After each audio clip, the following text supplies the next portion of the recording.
Terrible chi-ups. Terrible chi-ups. The audio sounds good. Michi, how's it going? I'm surprised you're still awake.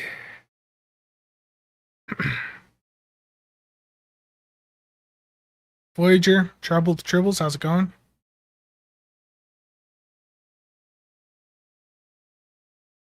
Devious? Late night fun? Oh yeah. So as you can probably tell by my voice, not peak voice right now. Pretty much Saturday was fine. I woke up Sunday and the voice was just completely screwed over for a couple days. It's slowly recovering, but I have not done any recordings this week because the voice was not there for it.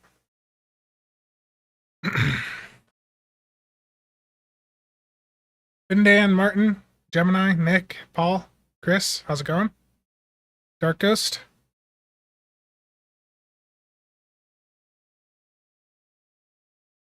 Okay, so today I want to go through the main objective is to get through the 10 topics and questions I have up on screen right now, and anything else that pops up, in chat. This is what we do when no one is available for runs. Bowman, how's it going? I was doing this as a video, but I felt like I may as well just do it as a stream. Eric? Trekkie? Okay. So for anyone watching the VOD later on, I'll do my best to note down how far in I started each topic, so there'll be timestamps down below for you guys afterwards in the pinned comment. Let me make sure I've got this up. Okay. So we're going to start the first topic here at about 2 minutes, 30 seconds.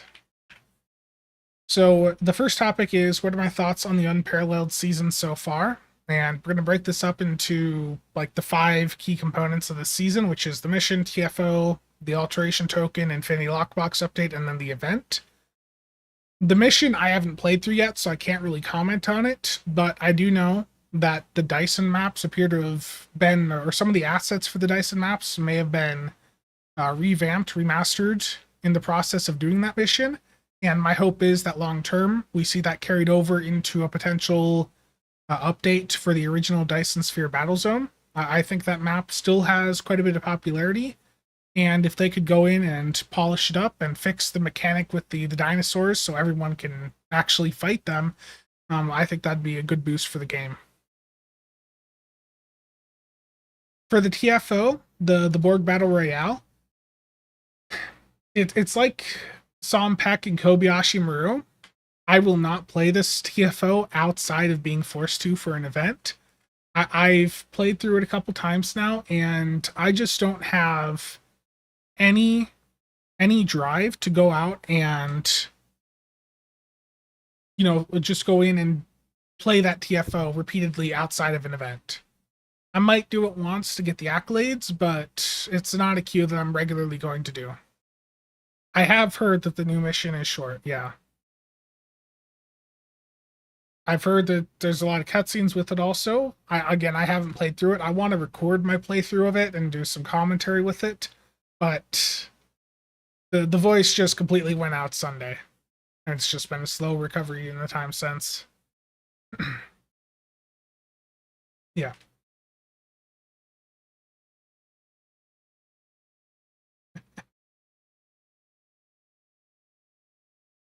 Yeah, I'm not going to play that TFO over and over.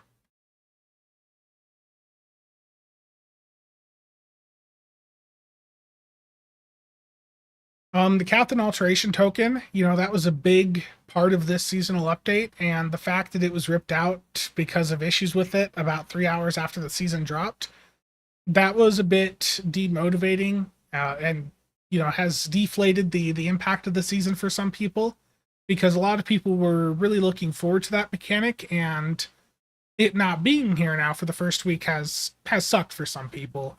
Eventually, though, that will return, and that'll be fine. Bowman, the Borg Battle Royale. I'm not going to go out and play that repeatedly after the event, is what I was saying. Yeah, I mean, I have no issue doing it for the event, but I go in there and it's like Sompek and Kobayashi Maru. I don't play those outside of an event. Then we had the Infinity Lockbox updates, and aside from the Revelation, which honestly has turned out to not be a good ship, and the accessories on it are also not particularly amazing from what I've seen for their PvE relevance. The issue that we have with this season and the Infinity update is they put all the Prodigy Lockbox stuff into Infinity, and the kit frames that you get from the Prodigy Lockbox and now Infinity, those just dump right into your inventory. They don't come in a box, so whenever you win a Prodigy kit frame, you just get a kit frame dumped right into your inventory. And between that and all the duty officers that lockbox has, if you're opening Infinity, the experience is actually worse following this seasonal update because you're getting so much additional clutter in your inventory. Those Prodigy kit frames are worth very little. The Doffs, aside from Dalrel, I think it is, are also not really worth that much.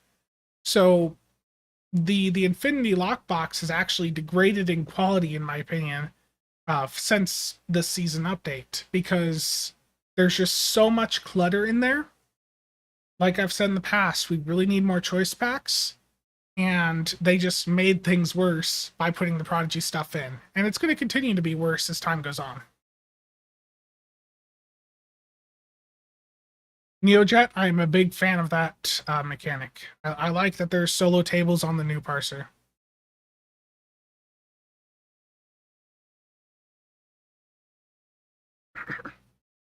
And again, sorry if my voice is not fully up to par. Been I'm fighting some bug of some sort the past couple days. But Julie, how's it going?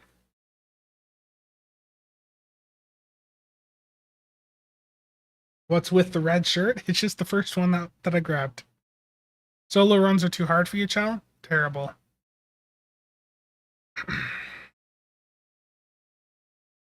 We'll get to that topic next. And then the final part of this season is, of course, the event. And I think given the shorter duration of the mission, given the TFO,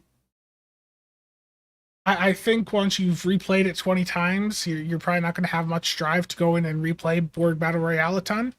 I understand why the event rewards are so substantial, because if it was just for that torpedo and that little shuttlecraft call-in device, I don't think most people would bother with the event.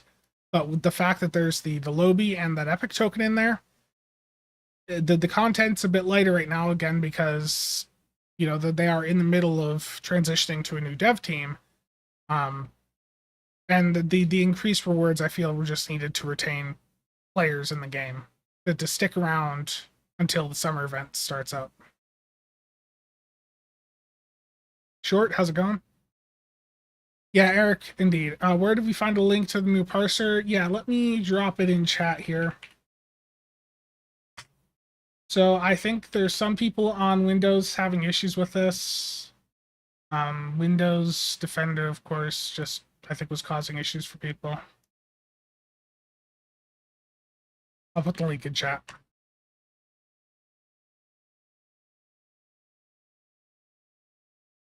When do we get quad cannons for AP and Tetrion? I have no idea when that'll happen. Chubbs, I don't know when the next sale is going to happen. Hopefully tomorrow, right? Am I saying the Borg Battle Royale brings you physical pain? Not. Oscar is official. Oscar is official. Tables are up for it. But Borg Battle Royale, it's just once you've done it, a ton for the event, I just imagine most people aren't going to have as much drive to go in and replay the Infinite Wave version of that.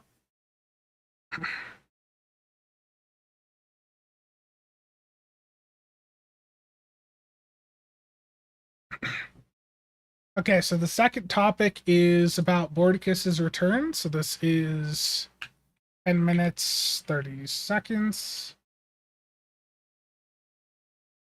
So the first thing with Bort's return, it is now official with this new season. His name is back on the in-game credits. But I think the community response has been terrible. You look at the Stowe subreddit today, and I get that Mordicus has a reputation. A lot of us were not happy about things that he's done in the past, but the community response, just especially the subreddit, some of the stuff there today, the negativity. If we want the new developers from Deca to engage with the community, then we need to not be going in and reacting like we've seen on the subreddit and other places about Bordicus.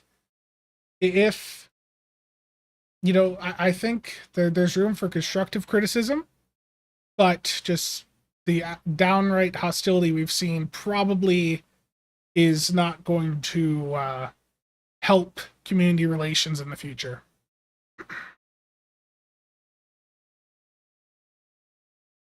Bordicus is the lead systems designer. Love him or hate him, but he has been involved with many of the systems that we've gone over the years. And while his decision making when it comes to ship design is, I think, very questionable to a lot of people, he has laid a lot of the groundwork, a lot of the foundation for many of the systems that we all enjoy on a regular basis that have helped progress this game over the years. Not everything he's done has been perfect, but I know, I'm just trying to be positive, Chell.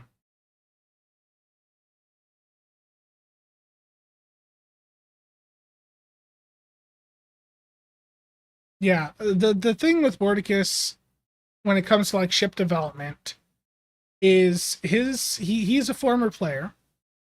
And I think the issue for him when he's like designing new things is he's still stuck on that mentality of how things were when he was initially a player before he became a developer. Some of the numbers on things that he puts out, they seem like they would have been fine a decade ago, but they're not fine in the current state of the game. That's true, Martin. Patchouli, no. No, he's training up the people from Deca. But I don't think the community response has been great, and I know that goes both ways. Bordicus has had his own set of issues with community relations in the past. There's a big apology from him on the Stowe subreddit from like 8 years ago. Um, but yeah, I'm just saying that the level of negativity should be toned down. Uh, if the community wants to have good relations with the incoming development team, you don't want them to see that level of hostility towards the outgoing development team. CJ, how's it going?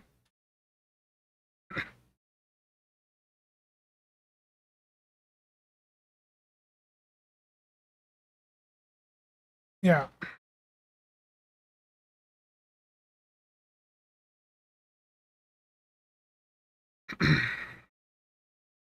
Deck or the Cryptic is still involved with development. It's just YouTube right now. Yeah, just YouTube, CJ.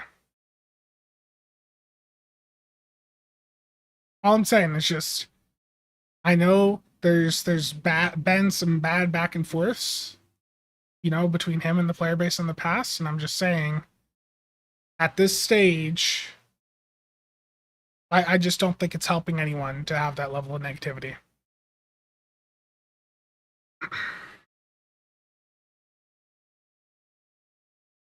So with regards to ship development impact, um, I'm not a fan of the shield and drain focus that we've seen, and I feel like we're probably going to continue to see that trend continue.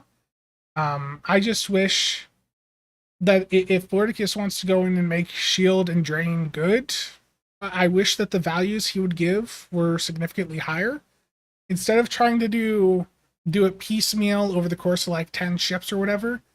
If there's just, one or two ships that can come in with the stuff needed to really make shield or drain good, that's what's needed at this point in the game. If you're coming in with 10 different pieces we have to get from 10 different ships, no one's got room for that on a build. And that's why shield and drain are received so poorly right now, is because in order to get all the pieces to even get them to be okay, you're sacrificing so much else that it's not worth it, even remotely. I mean, I think when you compare like the design approach between Jonathan and Bort there, Jonathan would come in and put in a new item that was a substantial boost to X playstyle.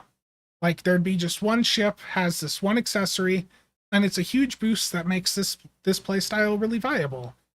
You need that if you're wanting to go in and change the meta. Trying to do it, piecemeal, like what we've seen here with some of these recent releases, it just doesn't work out. Yeah.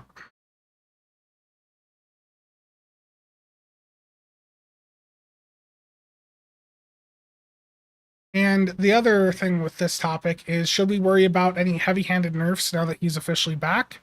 I would hope not. I think that we've had some really nice items introduced over the past year and a half, especially during Jonathan's time as the ship person. And those various items have significantly changed the meta. They have made different playstyles extremely viable. And I think going in and hitting any of those, like the Type 7s, Fleet Power, at this point, I just don't think the game could afford it.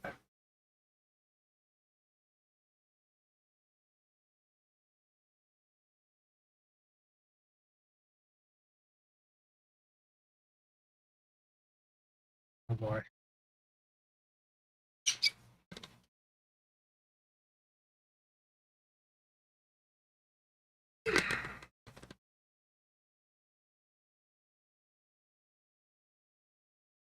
But how would they sell ships if it didn't take 10 of them to make a viable build? Well, the issue is, like, if it takes 10 ships to make it, like, to make that one niche thing, viable, most people aren't going to bother with it. And especially with Drain. The issue with Drain right now is, why would you even bother with Drain when there's disables? Why drain the enemy's shields when you can just completely knock them offline for an extended duration with things like Tachyon net drones, carrier wave shield hacking, opening salvo? Why bother trying to drain shields when you can just shut them off?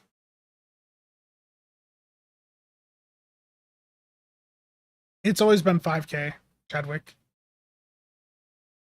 Yeah.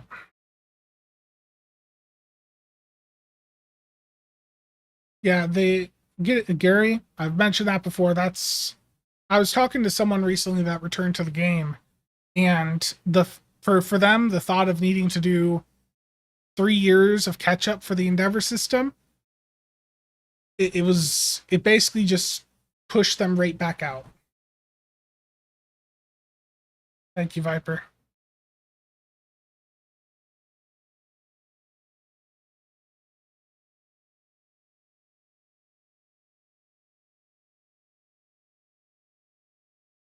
Yeah. I'm not a fan of the loot box, ships either. I know that I actively engage with them quite a bit. Um, but I'm not a fan of that because it does restrict a lot of people from being able to access those items. Can't do DPS. I have sub 300 endeavors. Terrible.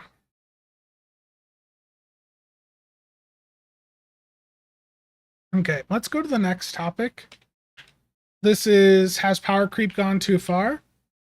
This is popping up because I've seen people complaining about like Fleet Power Network Array Type 7s. At the high end, power creep has always been quite crazy.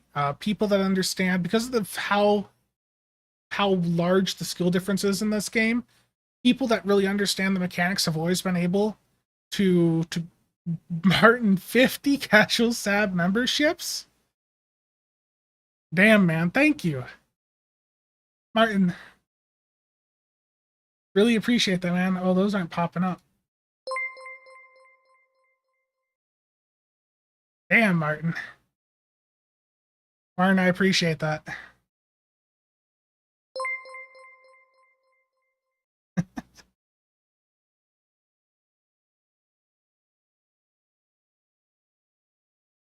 The game isn't overly noob friendly. The amount of stuff you need, the Endeavor's rep, yeah.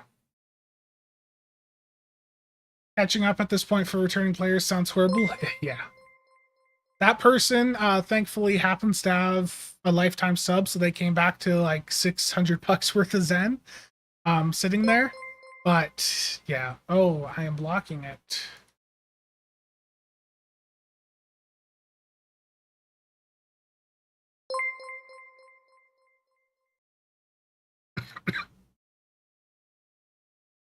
The amount of broken stuff in the game, yeah.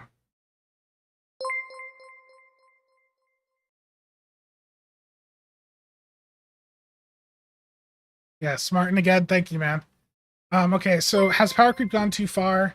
At the high end, min-max players have always been able to push the mechanics and achieve higher DPS numbers. You know, we're pushing 6-7 mil right now with weapons-based builds and infected. But even before this new stuff came out earlier this year, like the Iwani with the Fleet Power Network Array and the Type 7s, you know, as Chell here can attest to, Aileron was already able to do that how long ago? Aileron can, in fact, what? How high up can Aileron go, Chell? 20? 30?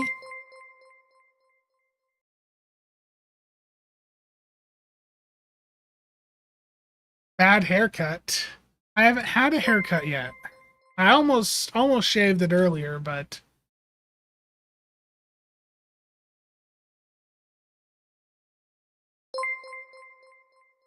just looking at OBS, that is a lot of numbers right there.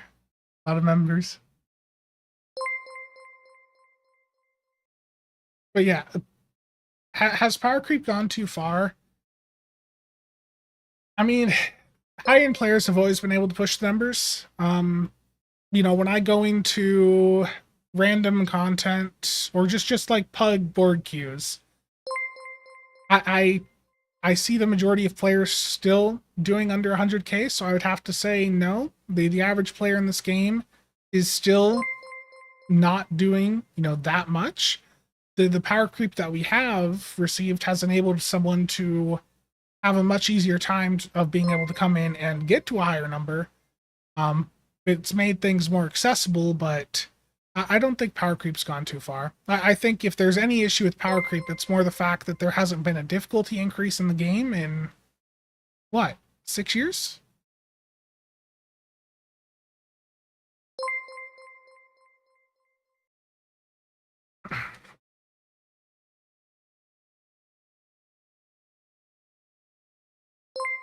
Spencer has a Triz haircut? Oh no. Is it that bad?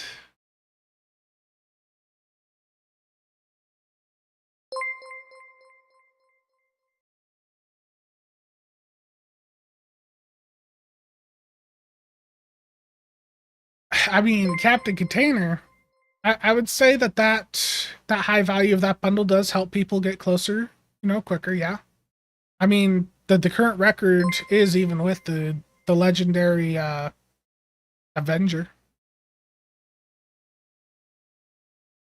Though I mean that was obviously a really sported run.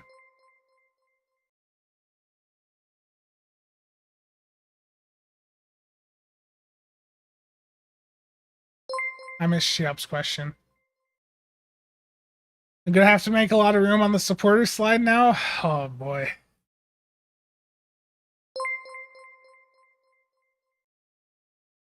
Is it that bad?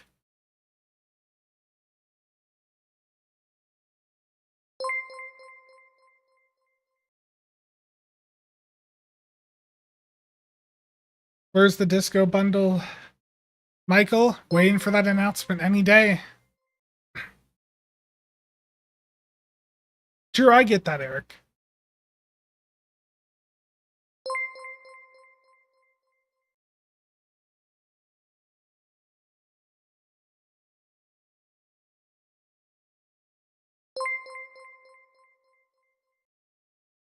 Yeah, I get that, Chow. It being 2 tiers above the strongest two console just isn't good design. That's a fair point. When am I going to show an engineer's guide to DPS?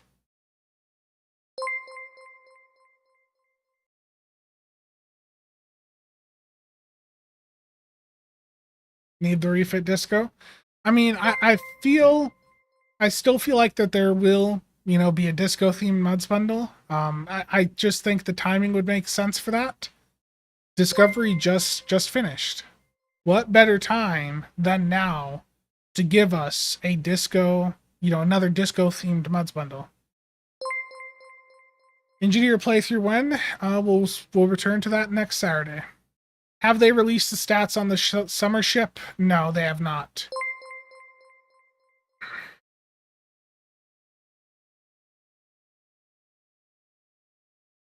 There was a picture of the obelisk posted over on the subreddit earlier. Do I think they'll ever do a Disco or Strange New Worlds recruit? Probably not. Any new? Yeah, Michael. Maybe later this year. Legendary Battlecruiser was that October or November?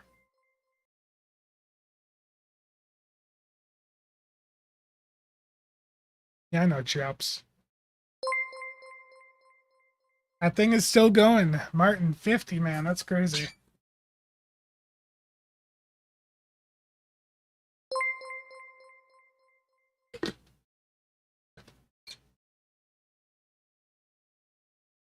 Thoughts on how the Dyson bundle could have been designed better? Number one would be lowering the time on the mode swap. That would help those ships substantially. And just ramping the numbers up on the accessories. Like the amount of secondary shields the one gives is such a low value that I lost it in a single shot when I tried it on stream.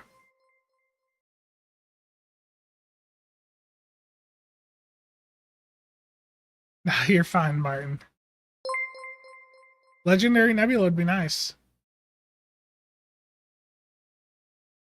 Okay, so let's move on to the next topic here. And this is 28 minutes, 15 seconds in. What do I actually do when I play the game off stream? So pretty much there's two things. I play the market, which is why a lot of you will see me just standing next to the exchange all day. I will leave the game up while I stand next to the exchange, and then I'll be doing something else in a different window. So I'll just tab in every 30 to 45 minutes, see if something sold, maybe rip open some keys if something did sell. That's pretty much what I would do most of the day. When I actually am doing runs, I'm doing supported runs with my team, and we'll be going in trying to push DPS records on the leaderboards. But that pretty much, that and dailies is all I pretty much do most days in the game.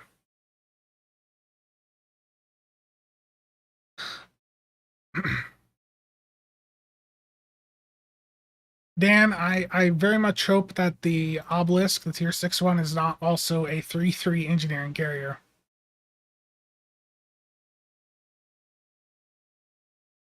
Are there a lot of market bots like in other MMOs? There used to be back in the day.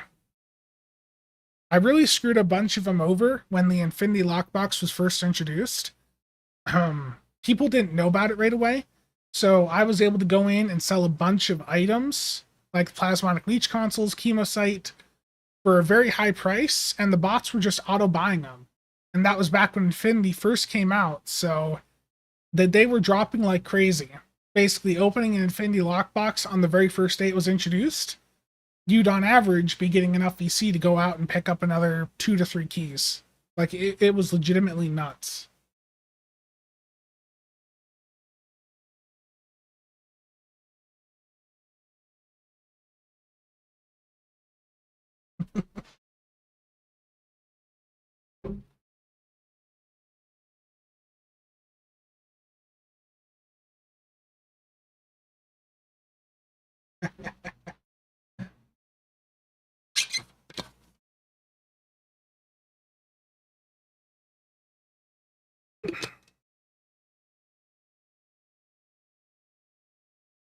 Gary, that's an interesting idea.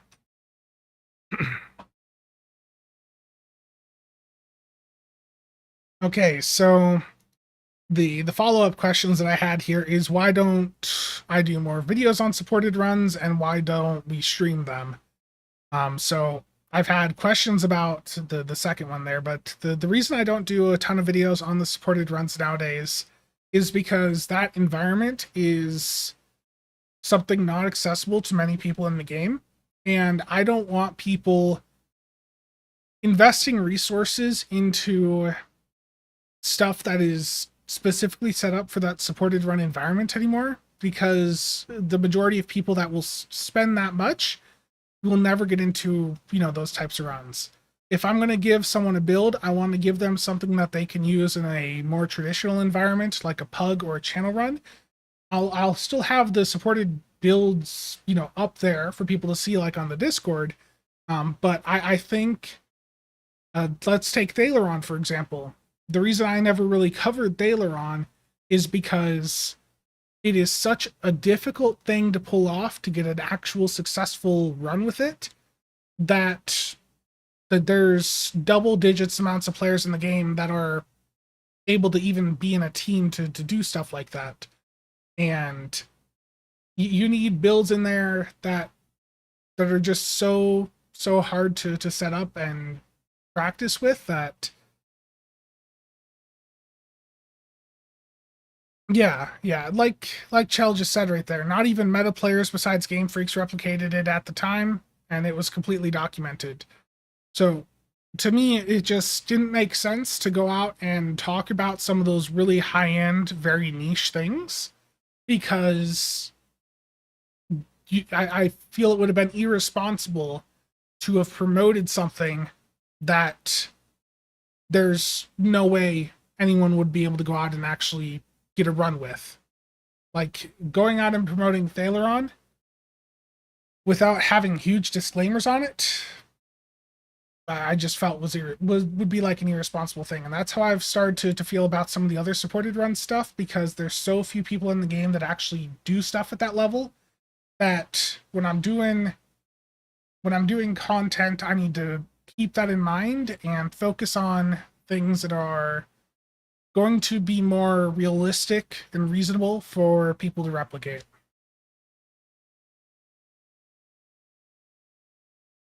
Yeah, indeed. I still need to go in and link. All right.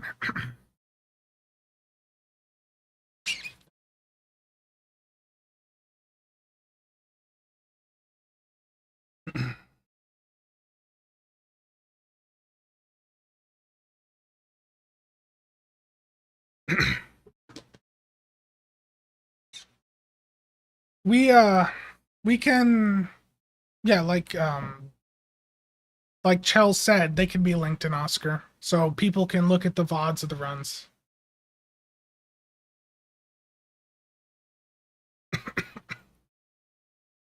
Wow, Cheops.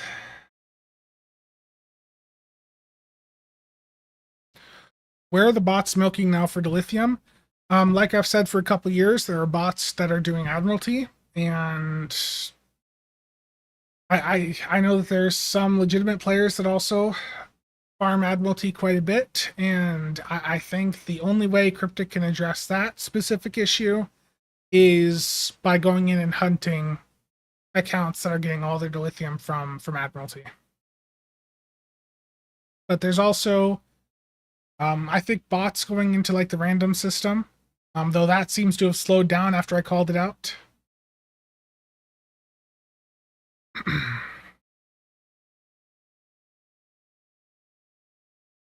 Yeah, Stow Better is good for newer returning players to get back into things. They do have, and that, as they self admit, they do have a drop off when you start to get into really high end stuff. That's where you'd want to start looking at things from like the groups doing supported runs to get some build ideas. But for people looking to get into the 100Ks and even, potentially up to 1 million, they're a very, very good resource. Waldo, how's it going?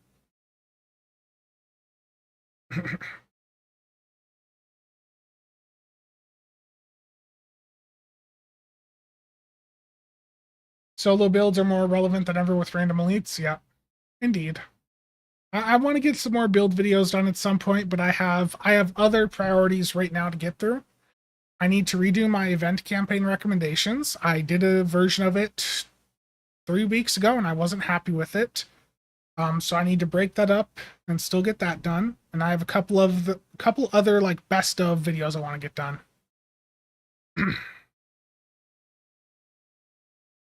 When Triz is not streaming, he is flying the Enterprise J. Correct. And as for why we don't really stream the supported runs, the response to that is that those runs require a lot of focus, and that they can be a bit boring to watch too, because it can be a lot of reforming. But there's also just the amount of focus that goes into those really high-end coordinated runs. You can't afford to have any distractions like that.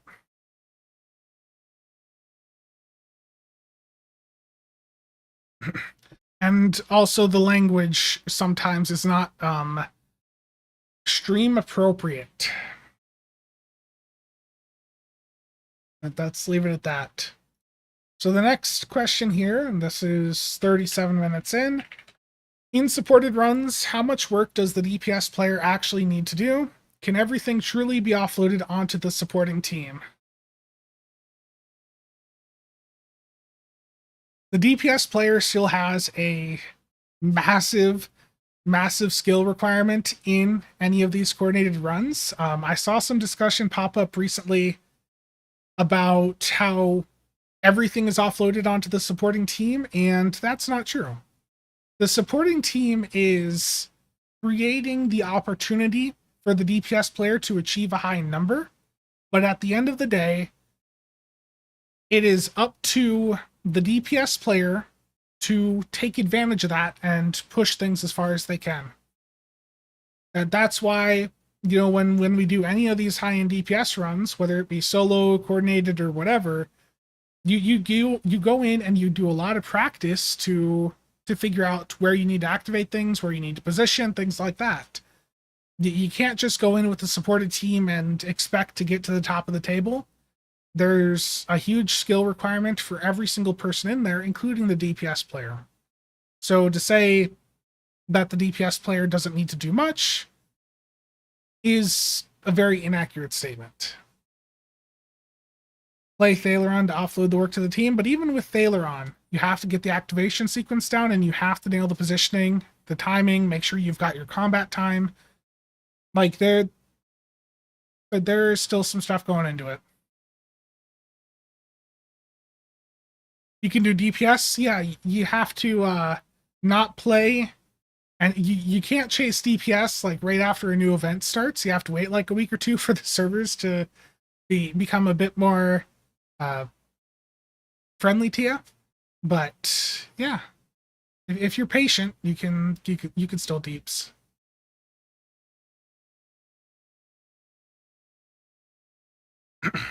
Yes, Eric, exactly.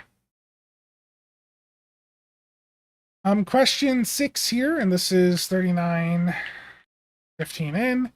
Would I ever consider playing STO on console? No. No. I could not play the game the way that I do if I was on console. You don't have the ability to micromanage abilities like you can on PC.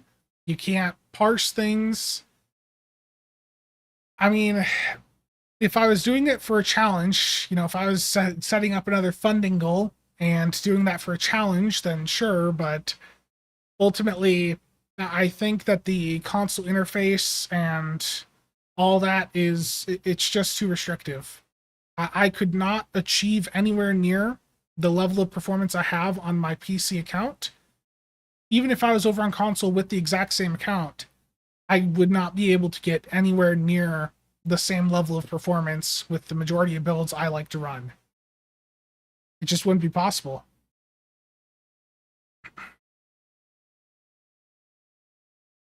And to anyone that is like ever legitimately interested in getting into min-max things in this game, you have to do it on PC. Console is fine if you just want to experience the story missions and just fly around in a ship from Star Trek and just shoot things. But if you have any min-max ambitions, whether that be PvP or DPS chasing, you have to do it on PC. And I'm not hating on consoles, it's just a matter of how the interface is.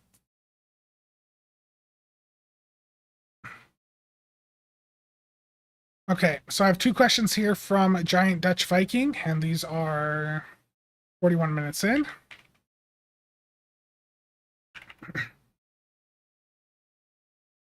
Yeah, Martin, console can be a good way to learn about the game and then move to PC, yeah. Okay. So the first question is, what meta lockbox trait to go for first on a cannon scatter volley build? So Giant Dutch Viking has a lot of the C-store stuff, but doesn't have any lockbox stuff so far. I would have to say the very first one would probably be Terran Goodbye. That's 15% crit chance and 75 accuracy. So I would have to say Terran Goodbye. That's a really good one to start off with, and the ship that's off of is also pretty good.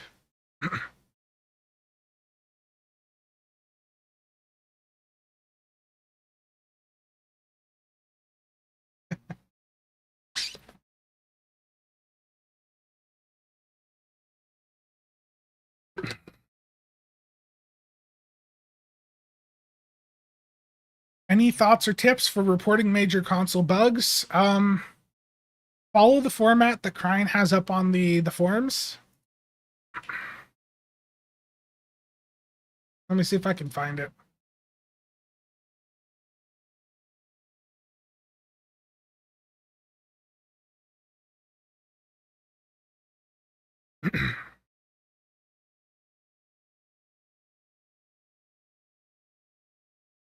Doesn't look like they posted it under the console sections. Nope.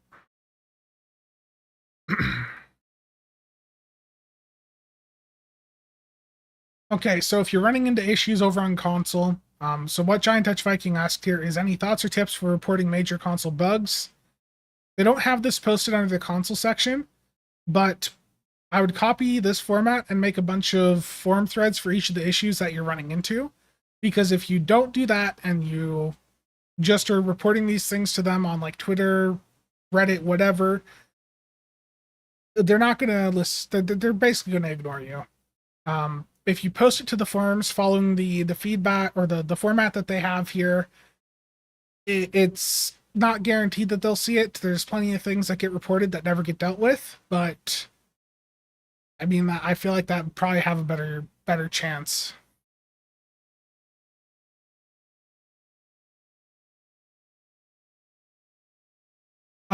Chadwick, I believe he's still there.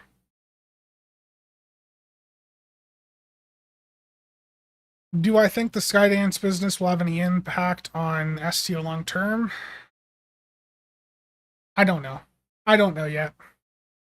But yeah, I would just say follow the format that Cryan has here, and I'll put a link to this in chat. I mean, I know it's not a great answer, but if you post things on the forums or whatever, you're just not going to get a response.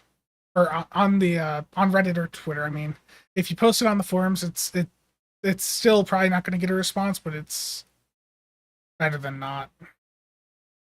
But yeah, 99% of stuff that gets reported doesn't get fixed, yeah.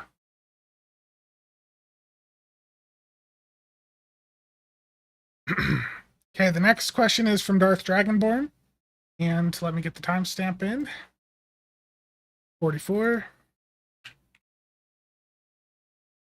Darth wants to know, should Tri-Cobalt torpedoes have a reduced cooldown considering their lack of damage? Absolutely. Tri-Cobalts should receive a complete remaster at this point. So, like, at this point, there's no reason to use a Tri-Cobalt. They just need to be completely revamped.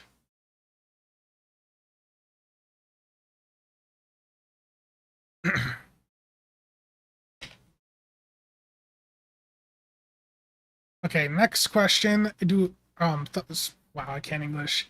Any thoughts on a bundle sale or the lack of bundle sales? I don't know when one's going to pop up, to be honest with you.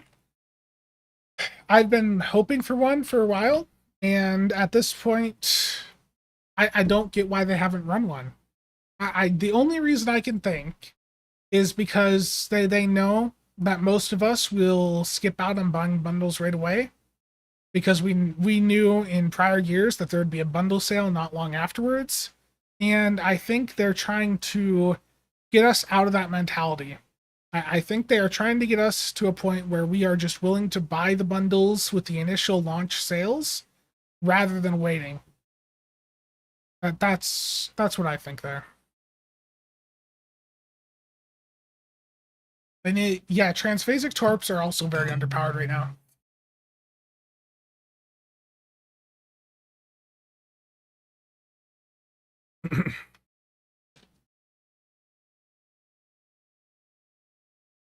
Yeah, Michael, that'd be great. The Gamma bundle works like that, but none of the others do.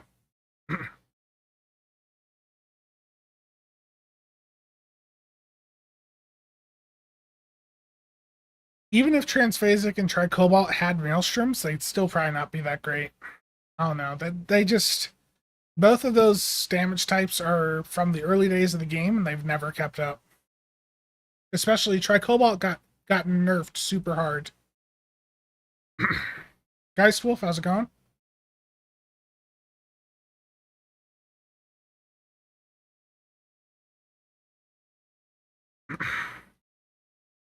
And the final of the 10 questions I had here was like upcoming content plans, and this is 47 minutes in.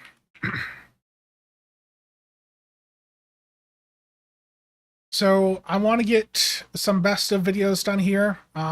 And like my event campaign recommendations, I still want to get that done. I'm gonna wait for my voice to get better before I do any of the more serious videos. I'll get a news video out tomorrow most likely because there's a Phoenix event starting on console, and hopefully I wake up to see a bundle sale. That would be really great. Um,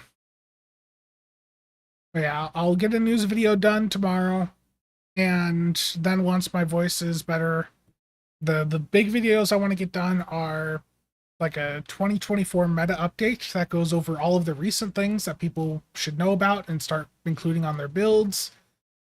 Um, and then after that, like best bridge officers is something I was working on a month or so back, and I just got sidetracked. Best deflector engine core shield was another video I was doing.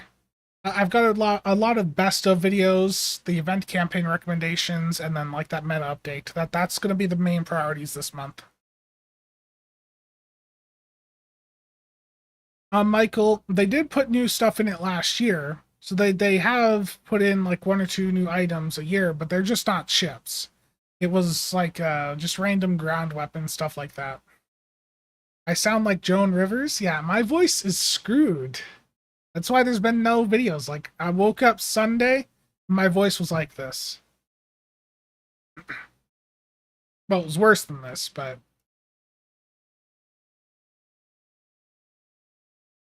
so yeah, I don't think Lobby is dead, but it's clear that there's not likely going to be a Lobby ship put in there probably ever again. I would at least like to see the old. So they put like the plain and simple bundle in at one point, which had the Keldon. They put some promo ships in there also in the past. I'd just like to see them even bring some of those back. Sultry, Smoky Island, terrible. What's more likely, a Lobby or Phoenix update? I think Lobby.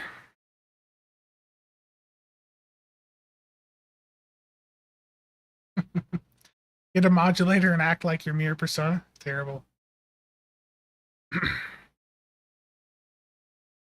Yeah, Waldo, absolutely. Take some of the lower selling lockbox ships and put them in the Lobby store. Or do a promotion where you could convert X amount of Lobby over into like a promo pack or a T6 ship box. That'd be nice too.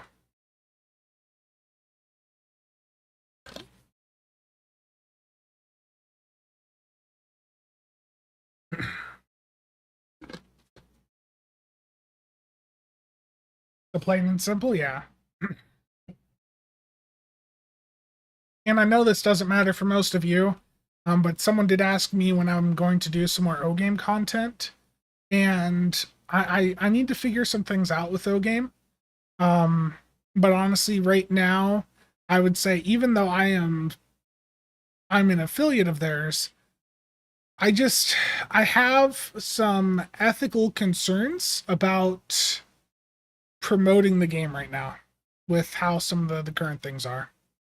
Um, yeah, they're working on resolving some issues, but there was just a big set of issues with the devs last month, so I'll wait to see how things progress there before doing anything with that. I do play Warships.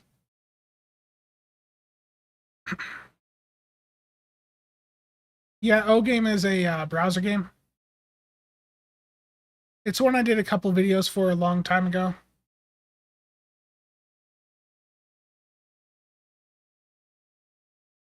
It's been around for ages.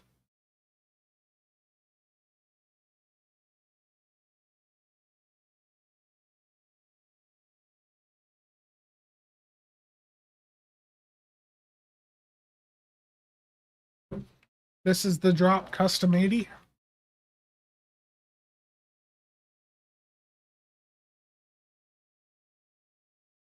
Dark Eddy. Drop custom 80 with hyperfuse on it.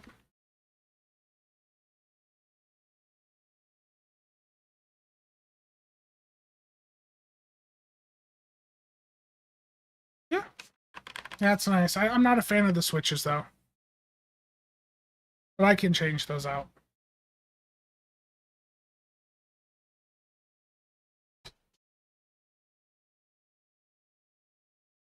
So, is there any other questions you guys have?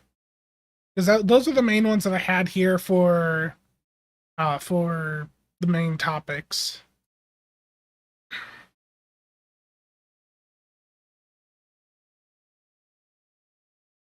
And World of Warships should also have a track event pop up soon also. I don't know when, but in the near future.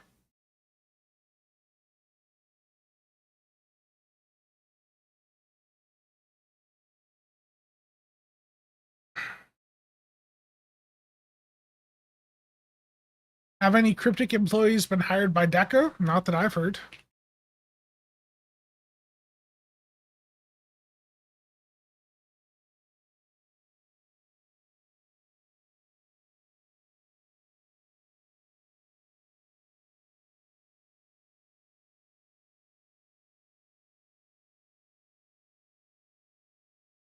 I'm checking LinkedIn right now.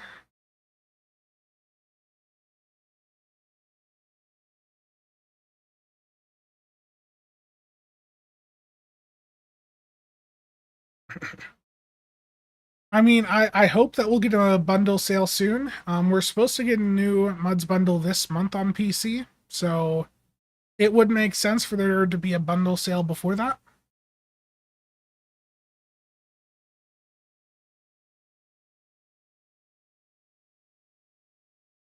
Lobby is only good for event buyouts, yeah.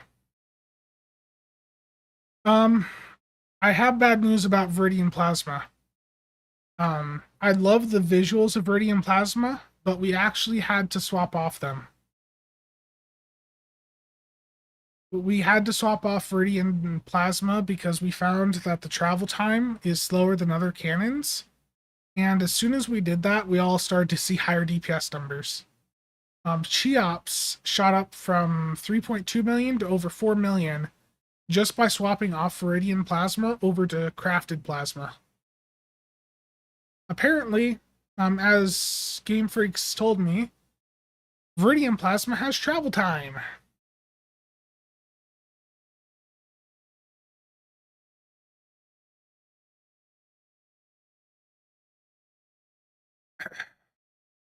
I mean, I still love Viridian. I still run it in like randoms and all that, but it's frustrating to know. Like, we have all spent so much on that, and it has travel time. That makes it actually worse than other damage types or other variants of plasma.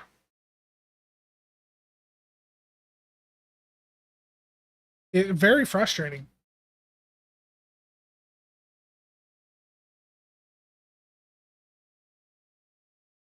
Game Freak sent me this when he was testing it, and you could see the extra travel time.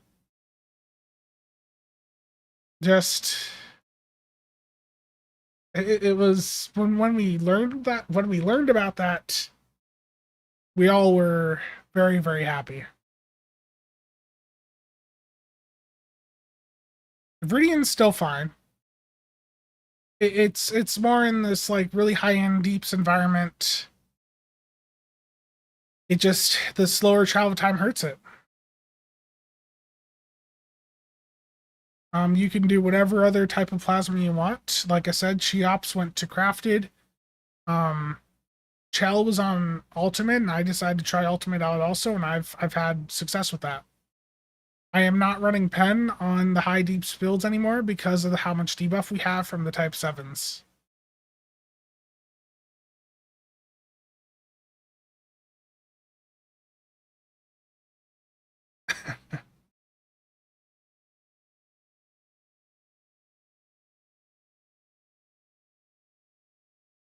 One thing though, if you're doing the plasma build, you really need to get that Lobby turret, the auto turret. That thing's really good.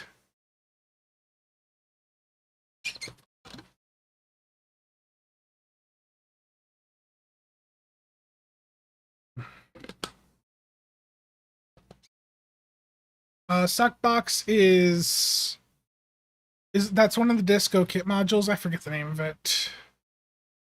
It's the one where it pulls the enemies in towards you. Nick's here. What is the actual name of Suckbox? Gary, thank you for the 10 gifted memberships. Very much appreciated. Gravity pull device, thank you. Nuclear triad. That. Again, Gary, very much appreciated.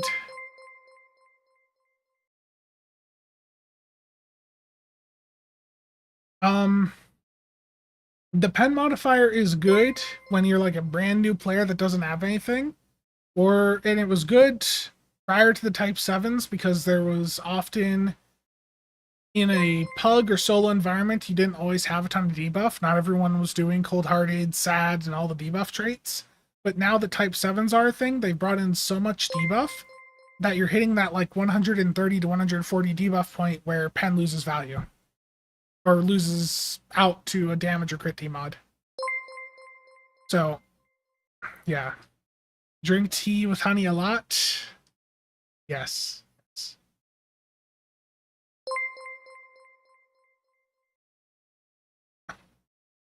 I appreciate the messages from my teammates. Cheops. What? Jeez. Cheops, what is wrong with you?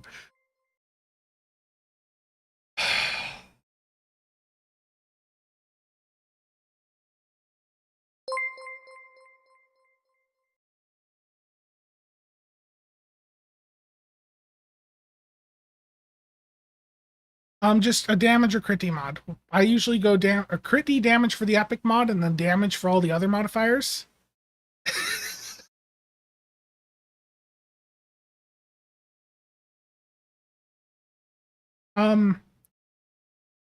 I think the Dalkina is still good. I am currently using the Legendary Avenger.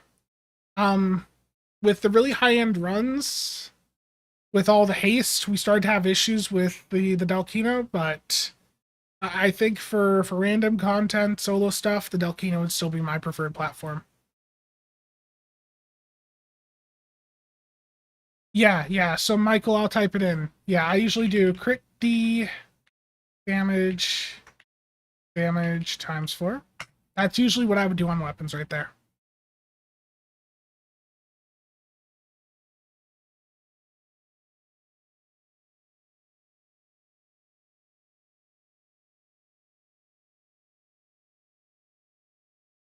Yeah, the Dalkina still to this day is my favorite chip in the game. Does it matter what order you do them in? Nope. It's just the epic mod is crit D damage, and then for the other ones I do damage. Yeah, the Legendary Avenger is really good. Like I said, that's what I'm using right now for my deep runs. And I think some of you may have seen this over in the Discord, but I'll show you it.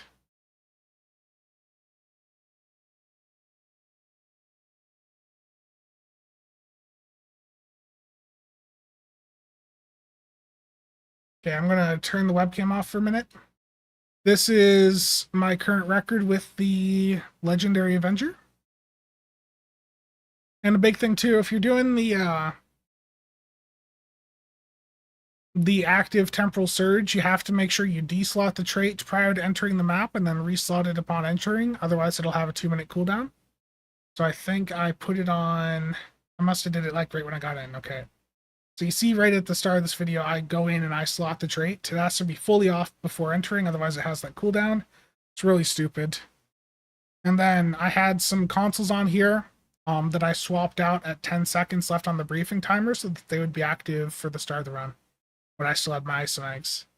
So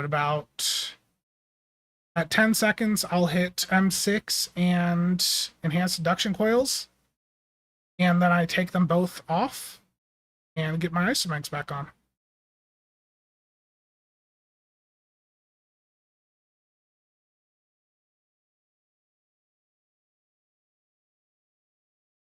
This run was just really nuts. The thing with DPS is speed, position, and just making sure your weapons are hitting as many targets as possible. Like when the cube died in this run, that was 16 seconds and it was just at like 6.9 million DPS. Now the gate and the other side were not dead at that time because we were not expecting the run to go that fast. But it still finished out at 5.6 million. We have to go in and figure out some ways to get to compensate for just how fast the runtime is there. Spencer loves beam overload. The over modifier isn't great.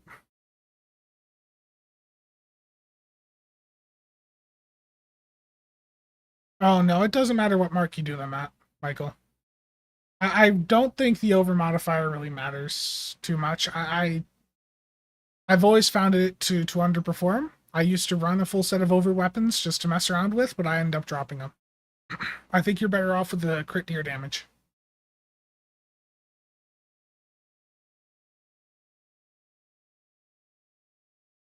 They're fine if they're fine for the fun aspect, but if I recall, if you're using those with like fire at will, you're gonna get any of them that you get in the first 5 seconds of fall. You just don't get any of those procs. It's just any that you'd get in the second half of fall, I think is how it worked. So they'd all go off right after the fall ended. They just really aren't that good.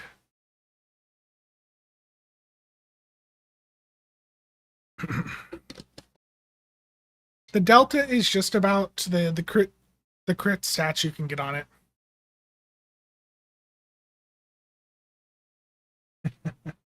Do I ever think of expanding the channel to other content? I've thought about it at some points.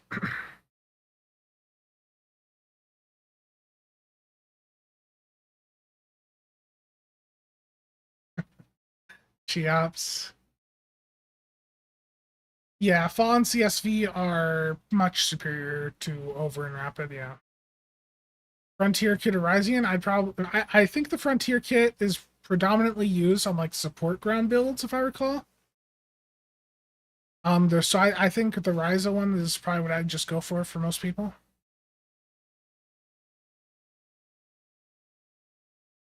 When am I going to troll Triz and stream again? I don't know.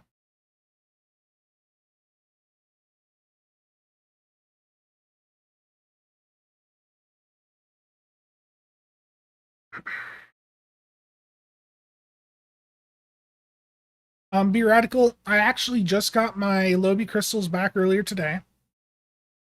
I had to send them a picture of me deleting it. So I sent them in this picture showing that I discarded the box and I also recorded it and sent them the video link also. And they sent me the 1,000 Lobby crystals back.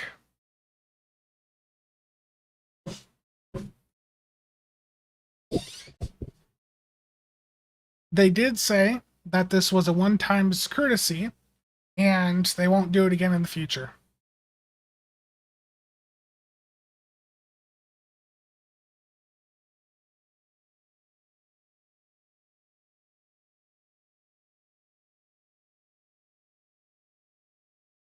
They're not giving you it on account-wide unlock, is what you're saying, theoretical?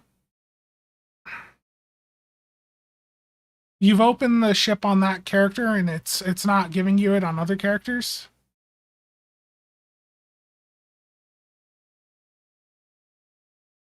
Yeah, that's stupid.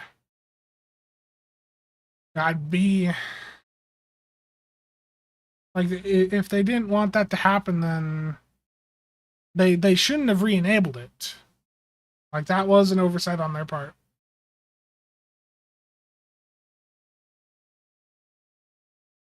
Also, this was shown on Reddit, so like I said, this was on the STO subreddit if you wanted a confirmation.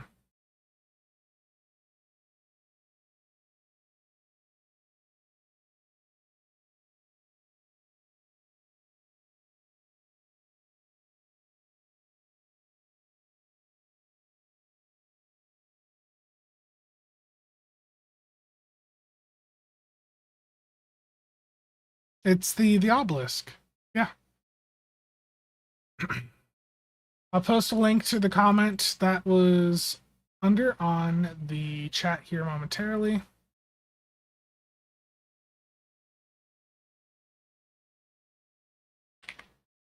So, there you go. There's the source.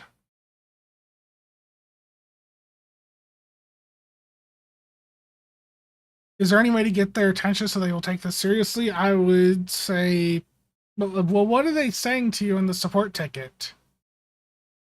I mean, I would have just said, found mixed juice out. You know, just say you paid 1,000 Lobby and you got the Hesperian, but it didn't give it to you on account-wide unlock. Like, they should be able to see in their logs that you paid 1,000 Lobby for it.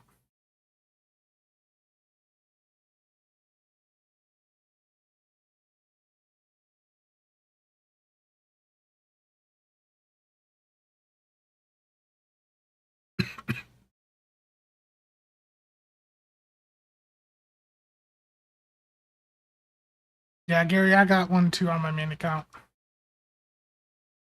And by the way, you know, for that alt account, let me pull it up quick.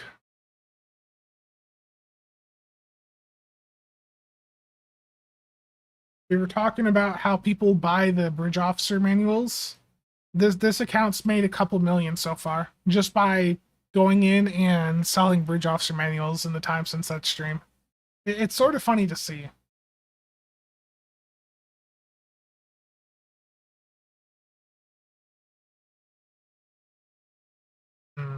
Yeah, that sucks, Nick. Your article, I don't know what to say there. You can try pinging Kale on Twitter, but I don't know.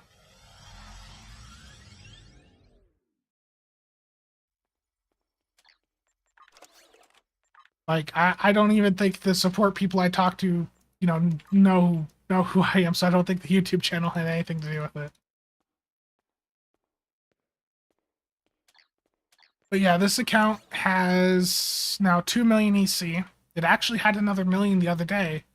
I picked up 2 rep mark bonus pools and was using those while doing the daily.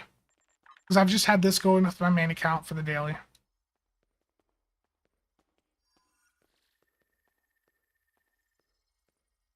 Convert to manual glitch. I haven't noticed that, Nick.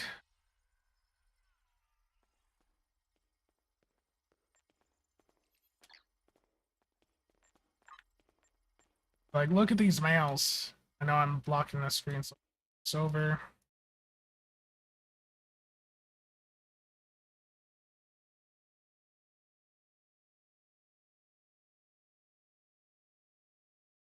Yeah. But it's just like, I bought tractor beam ones for 250 EC from the vendor. Here's one selling for 300k. Another one, 300k.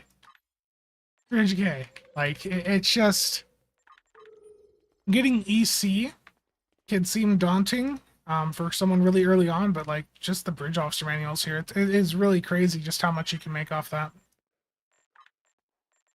So while I'm right here, I'm gonna buy a few more.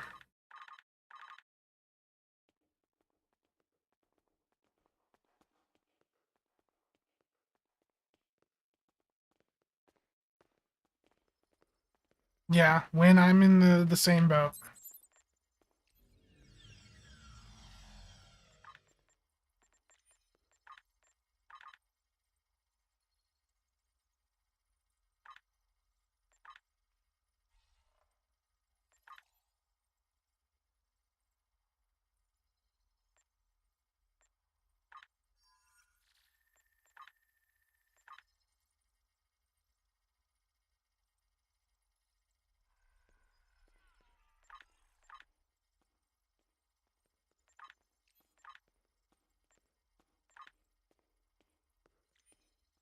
Yeah, indeed, Dan.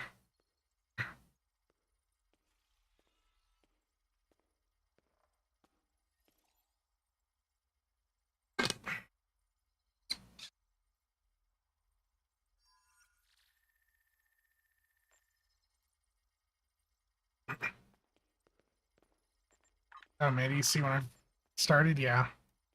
What I did with the 0 EC to 2 billion challenge a while back is that's how I started, just doing bridge officer manuals.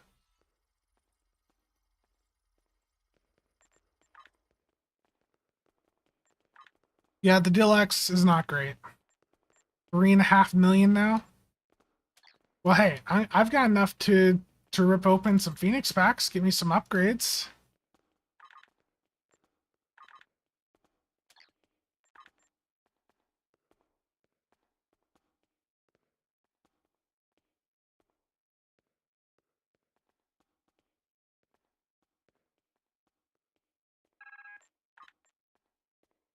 To be honest, this character probably needs a few of these items.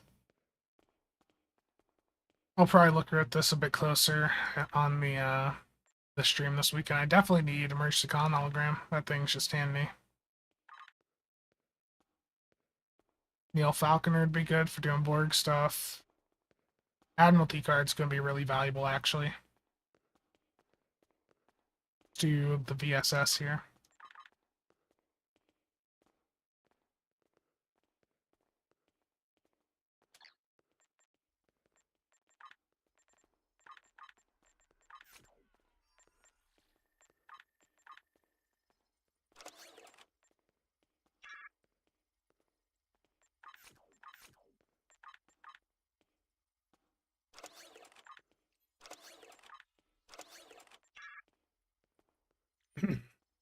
Nice, CJ.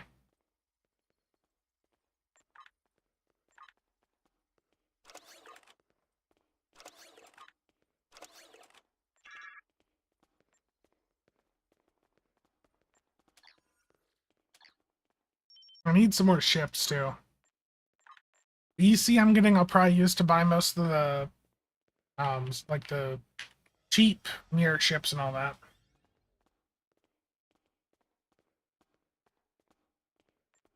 Let's grab a Herogen. 575k, that's a pretty good deal right there. Destroyer, I'm gonna grab that while I'm here too.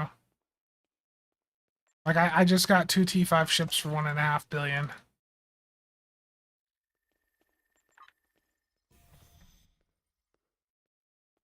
Yeah, you can access the Phoenix store at any time. It's just you can't do the,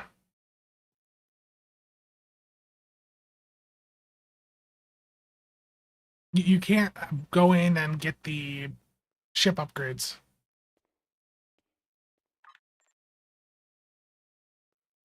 It is 10 p.m.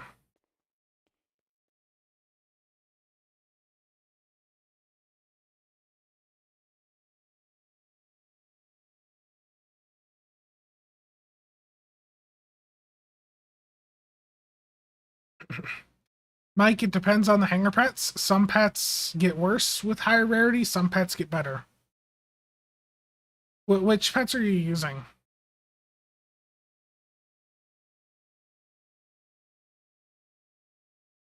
I do actually have a Jemadar. Let me do that. That's a good call.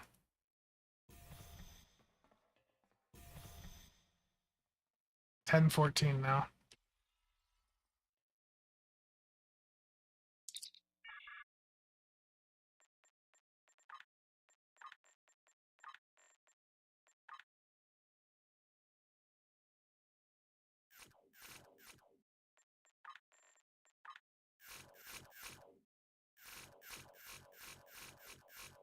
I just look.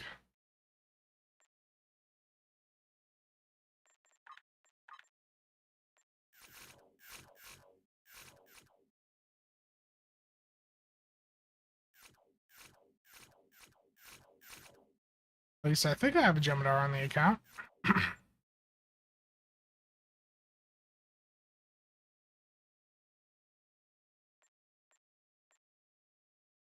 Yeah, the rare 2-douche fighter squadron perform better than the higher ones.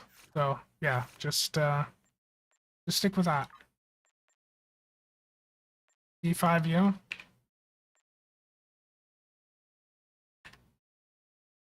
That didn't show up.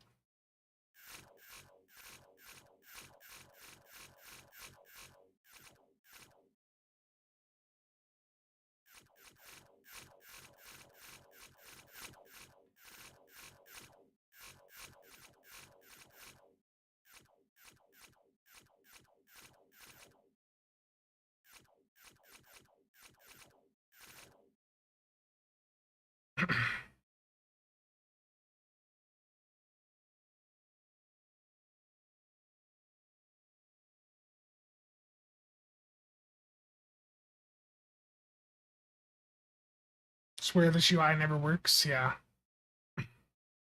The disco multicolored and symbol thing that some folks shoot out. Um,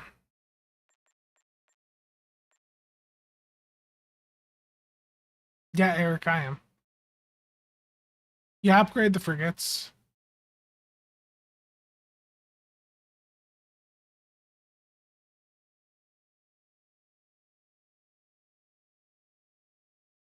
Scott, honestly, I don't remember.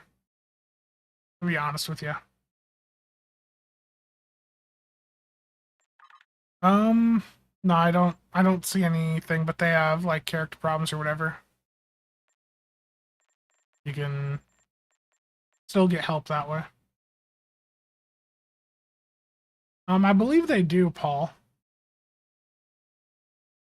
There was a post on the Stow Build subreddit about the Hydra trait. You might be able to find it up or find it. And I think that does have. Oh, the for completing the reputations, the reputation got boost. Yeah.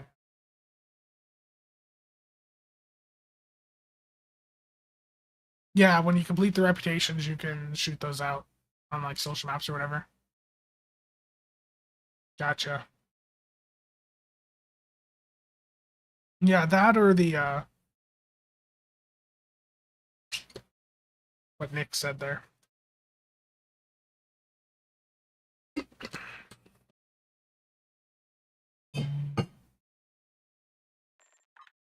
That would be it.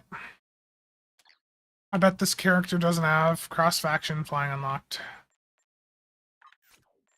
Nope. That'd be the issue.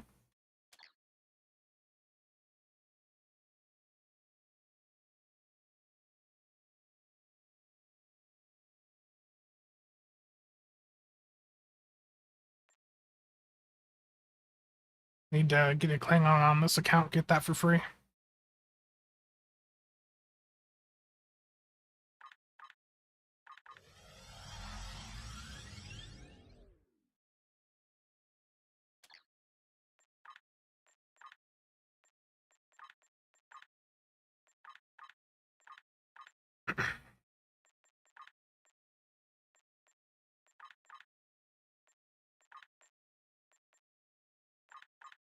Cheops, tell me how you really feel.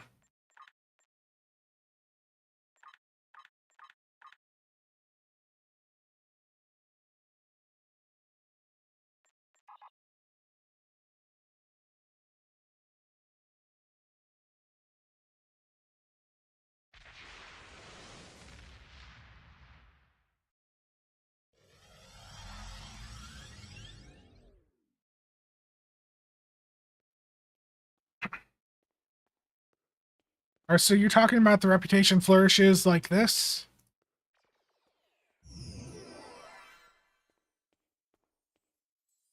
Is that what you're talking about, Scott?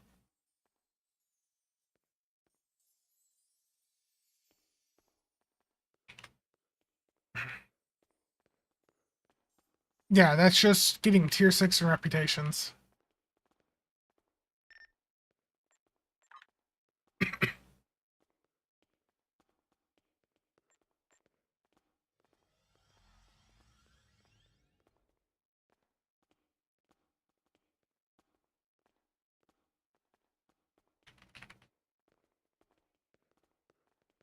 These science ships are worth a bit more.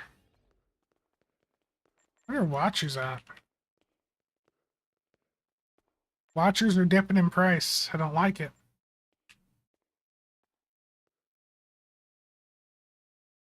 Well, look, this wasn't meant to be a super long stream, just a Q&A, so if anyone has any final questions, feel free to drop them in.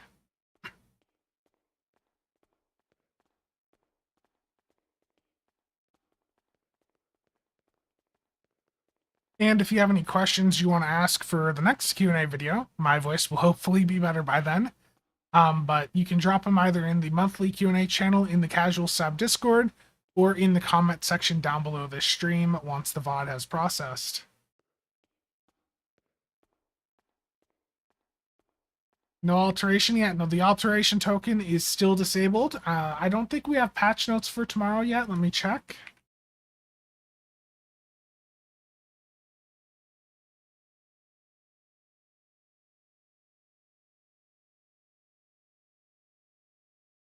No. Nothing quite yet about the patch tomorrow.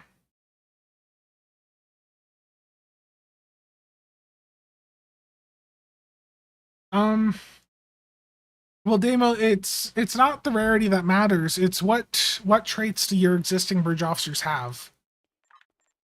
What the point about Watchers and SROs is the trait that those bridge officers have. So with Watchers, if you're running a full set of 5 Watcher bridge officers, you're getting 15% crit chance and 15% severity in space. If you're doing SROs, those are 10% crit chance and 25% severity when you're in space.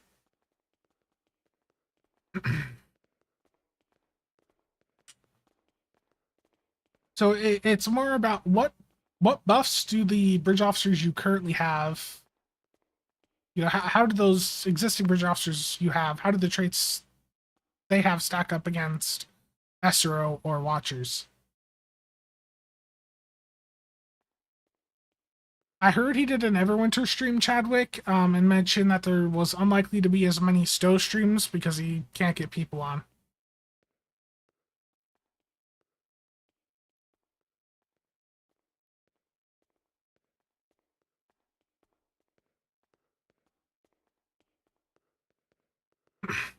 McLagan, I think I would go with the Gorn Hunter because you're gonna be opening up more possibilities with the plasma stuff.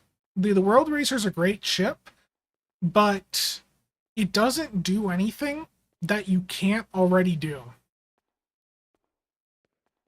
Like I like the World Racer. I reviewed it very positively, but at the end of the day, if I want a ship that can perform well with phasers, I may not even use the World Racer.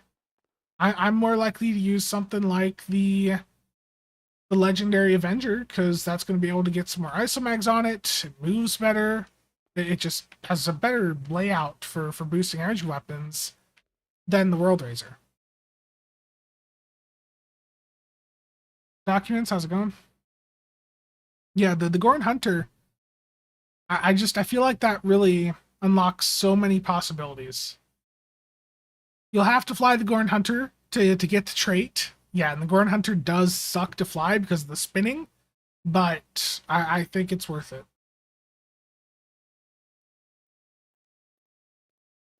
Glagon, no problem, glad to help. How many of the Infinity ships have I unlocked that are an instant disappointment? More than I want to admit. When it comes to lockbox ships, I think one thing that has made me be a bit disconnected from most is I almost never am spending real money to get any of them. I'm very fortunate from playing the market to be able to get a lot of this stuff with just in-game resources. So I don't when I get a lockbox ship, I don't see it as something that costs $200 to $300. I see it as something that just cost a couple DPRM boxes or a couple sad trait boxes. Um,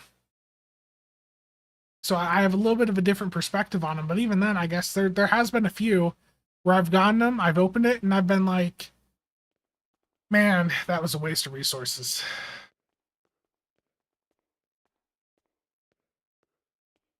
I don't have a review done for the Legendary Avenger, to be honest. I want to get a new format done for reviews. Um, that like separates their value or like just gives different assessments for different levels of player capability. Like how's the performance of this going to be in random content? How's this going to be in a high-end environment? I haven't done any reviews in the last 6 months because just need to get something sorted out there.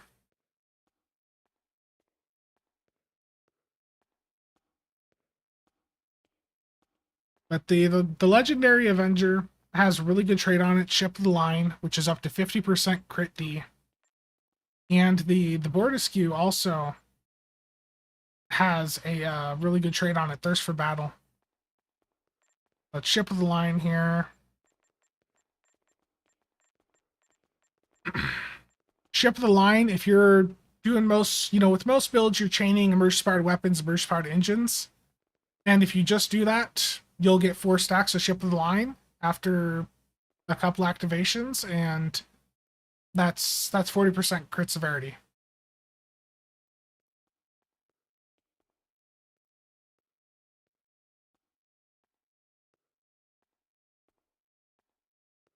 But yeah, I have opened quite a few Infinity Lockbox ships and just immediately been like, why? Why did I do this?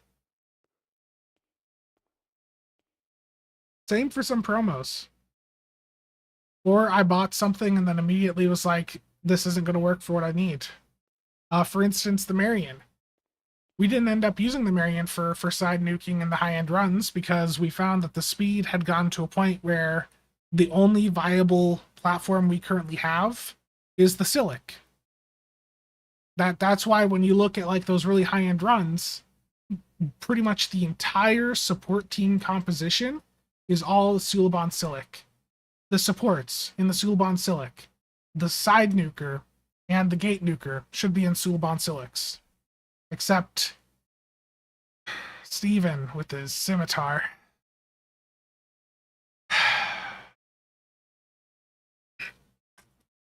Why you gotta do this to me, Steven?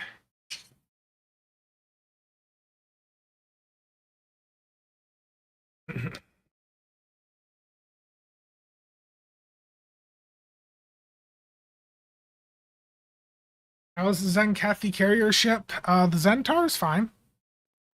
It's still a good platform.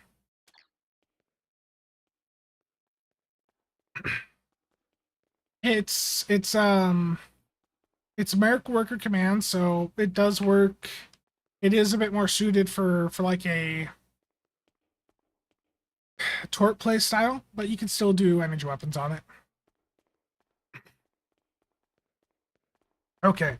My voice has pretty much had enough, so I am going to wrap things up here. Again, thank you to everyone for tuning in to this random Q&A.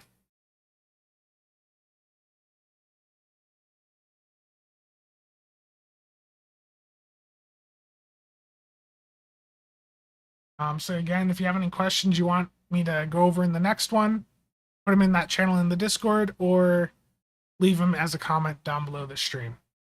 Yeah. Thank you all for tuning in. And again, thank you to Martin, Nick, and Gary for all the subs there. Very much appreciated. I will see you guys around as soon as I can find the end button.